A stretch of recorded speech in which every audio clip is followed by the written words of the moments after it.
ایک حدیث ہے جس کا ترجمہ یہ ہے کہ جس کے دل میں ذرہ برابر تکبر ہوگا وہ جنت میں داخل نہیں ہو سکے گا۔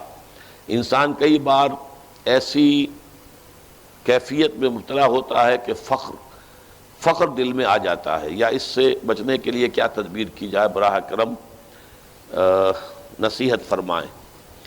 اصل میں اگر اللہ تعالیٰ کی عظمت اور اس کی عظمت تخلیق یہ سامنے ہو تو تکبر کبھی نہیں ہوتا، فخر کبھی نہیں ہوگا۔ انسان کو اگر یہ یقین کے ساتھ معلوم ہو کہ کوئی خیر نیکی میں کر ہی نہیں سکتا جب تک کہ اللہ کی توفیق نہ ہو، فخر کس بات پر ہوگا؟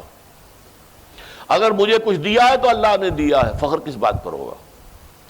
اس حوالے سے ایمان باللہ کے ساتھ یہ فخر اور تکبر، ان کی تو یوں سمجھیے نقیض ہیں ایک دوسرے کے، یہ ضد ہیں ایک دوسرے کے، ہو ہی نہیں سکتا۔ اس حوالے سے لا حول ولا قوت الا باللہ، کوئی نہ خیر کی طاقت ہے نہ شر کی طاقت ہے مگر اللہ کے اذن کے ساتھ، اس کی توفیق سے۔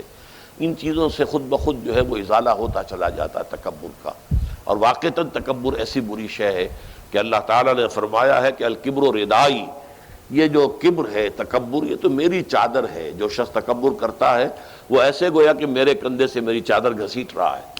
یہ عربوں کا تمدن جو تھا، اب بھی کچھ تھوڑا سا پٹھانوں میں نظر آتا ہے ہمیں کہ وہ ایک چادر ضرور ہوتی ہے ان کے کندھے پر، اور چادر ہی کی قیمت سے ایک شخص کا تعین ہوتا ہے، اس کا سٹیٹس کیا ہے، قیمتی چادر ڈالی ہوئی ہے، کوئی عام سی چادر ڈالی ہوئی ہے، اور کسی کے کندھے سے وہ چادر گھسیٹ لینے کا مطلب اس کی توہین اور تسلیل ہوتا ہے۔